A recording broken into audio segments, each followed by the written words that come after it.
New details emerge in Monday's tragic bombings in Boston. Good evening. This is CTV News. I'm Sonia Shrivastava. And I'm Rochelle Metzger. We'll have that story in a moment. But first, tainted letters wreak havoc around the nation's capital. Federal authorities are investigating the discovery of at least two suspicious packages in Senate office buildings. The individual who allegedly delivered them is being questioned by U.S. Capitol Police, and this is one day after suspicious letters were mailed to President Obama and Mississippi Senator Roger Wicker. During a press briefing this afternoon, White House spokesman Jay Carney said the letters contained a granular substance. Primary tests came back positive for ricin, a potentially fatal poison. The letters were intercepted at an off-site mail screening facility. It is certainly the case, I think, as the FBI has pointed out, that when preliminary tests are done, secondary and I suppose tertiary tests are made because of the need for accuracy and to be sure about what the substances might be. Carney says operations at the White House have not been affected. A joint investigation is being conducted by U.S. Capitol Police, the FBI, and the Secret Service. Meanwhile, the FBI and other agencies were also at a postal facility in Maryland. It's where the letter tainted with ricin that was being sent to the U.S. Senator was found. Our Denise Douglas shows us what's going on. There is a lot of activity at this mail sorting facility here in Landover, as you can see behind me.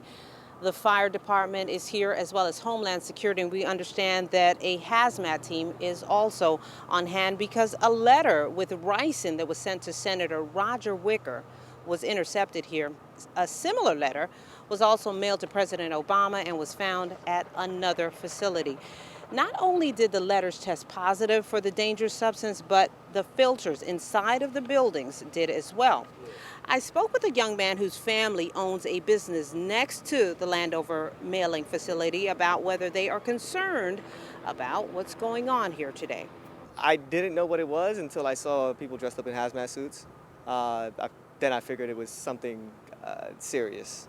I didn't quite know what they did across the street, didn't know what kind of things they encountered, but obviously it seems like it's bigger, something big. Have the folks over there come and talk to you or told you guys anything, but since your business is right next to it? No, they haven't.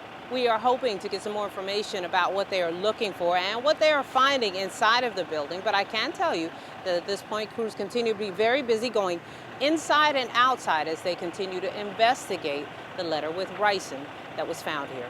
For now, I'm Denise Douglas, CTV News. Thank you, Denise. In less than 48 hours after terror strikes Boston, local authorities discover suspicious packages addressed to both President Barack Obama and the U.S. Senator. CTV's Makia Turner has details on that story and reaction from Washingtonians.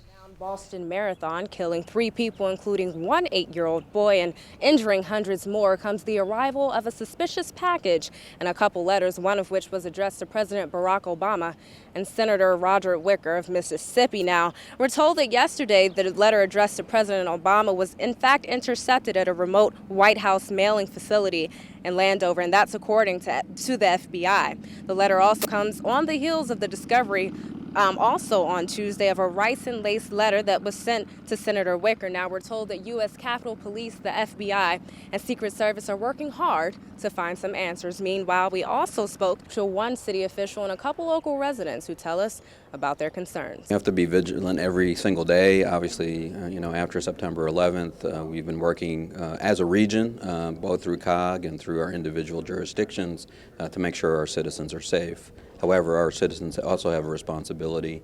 When things seem not to be right, you need to contact public law enforcement and let us know about that. I actually have run the Boston Marathon 3 times, so I've been there and I've been in that spot, so I have a personal connection to that. But living in the nation's capital, I think, puts people in a certain heightened awareness as it is. Like if somebody, whether it be domestic or abroad, that's going to commit some kind of terror, this is probably where it's going to happen. So there's always that thought of always watching your back, what's going on, being aware of what's going on around you. I'm always paranoid, so that was just something tragic that I wasn't expecting to happen, but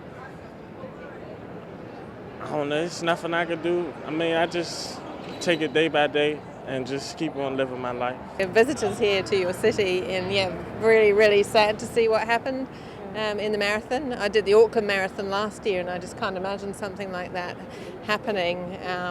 But I think you've got to carry on living your life and not give in to whoever's doing these things.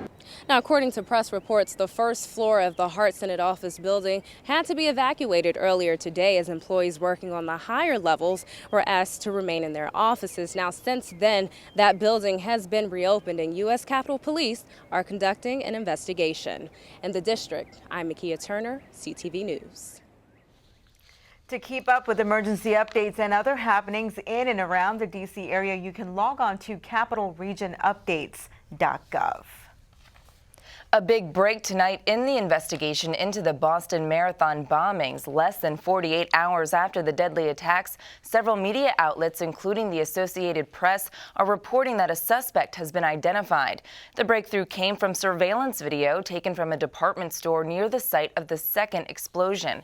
Investigators have also recovered new evidence, including a piece of circuit board and a pressure cooker lid, believed to be part of the bombs that killed 3 people and wounded 183.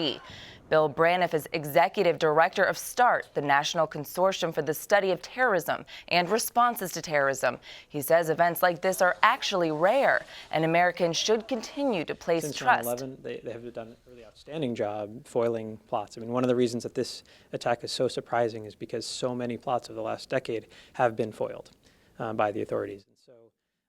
Braniff says even with increased safety measures, there will be some degree of risk, but adds there are lessons to take away from this attack. That even heightened security in a post-9/11 world doesn't create a zero-risk environment, that there is some degree of risk in living in a free and open society in which we want to host the Boston Marathon every year. And that there's an unfortunate reality there that even an event like the Boston Marathon, which did draw a tremendous amount of security attention by a very professional interagency and federal, state, and local team, it doesn't mitigate all the risks that are there. But at the same time, I think we have to keep in mind this is a really rare event. According to START data of mass casualty events, which include both injuries and fatalities, the Boston bombings rank as the 5th most violent attack on U.S. soil since 1970. Well, at Casa de Maryland, they are celebrating legislation that will put millions on the path to citizenship.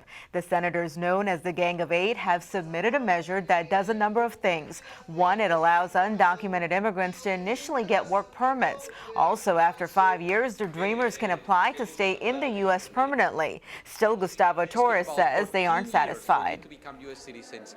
10 years with all of the process for legalization, and then 3 years more to apply for citizenship. From our viewpoint, it's a long time for people to wait. People have been here for 10, 15 years. You imagine what is going to happen in additional 13 years. So our proposal is to reduce that and a half, 7 years. That is our proposal, and that is what we are pushing in the Congress right now. Now, Torres also says they plan to lobby members of Congress to get the measure passed with the changes they want.